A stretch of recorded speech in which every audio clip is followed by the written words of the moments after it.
తెలంగాణలో ముఖ్యంగా హైదరాబాద్ ప్రజలకు మెట్రో సేవలపై మరో శుభవార్త చెప్పనున్న ప్రభుత్వం. రాష్ట్ర ప్రభుత్వానికి దక్షిణ మధ్య రైల్వే జీఎం విజ్ఞప్తి పరిశీలించాలని ఎన్హెచ్ఆర్ఎస్కు సూచించిన సీఎస్.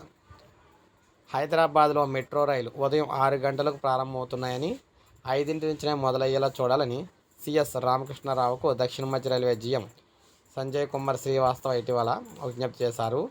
దేశంలోని వివిధ రాష్ట్రాల నుంచి రైల్లో నిత్యం భారీ సంఖ్యలో హైదరాబాద్కు వస్తూ ఉంటారు. అలా వచ్చే ప్రధాన రైలు ఉదయం 4:30 నుంచి 7 సికింద్రాబాద్, నాంపల్లి వంటి రైల్వే స్టేషన్లు చేరుకుంటున్నాయి. హైదరాబాద్ నుంచి తిరుపతి, ఢిల్లీ, విశాఖపట్నం, బెంగళూరు వంటి నగరాలకు వందే భారత్, రాజధాని, తెలంగాణ ఎక్స్ప్రెస్ రైళ్లు తెల్లవారుజామున 5, 6 మధ్య బయలుదేరుతూ ఉన్నాయి. ఈ సమయంలో మెట్రో రైలు అందుబాటులో లేక ప్రయాణికులు ఇబ్బంది పడుతున్నారు. హెచ్ఎంఆర్ఎల్ను గతంలోనే కోరాం. ఈ విషయమై హైదరాబాద్ మెట్రో రైల్ లిమిటెడ్ ఎండీకి 2025 లేఖ రాశారు. సాంకేతిక అంశాలు, నిర్వహణ కారణాల దృష్ట్యా మెట్రో రైలు సమయాన్ని ముందుకు తీసుకురాలేమని చెప్పారనమాట.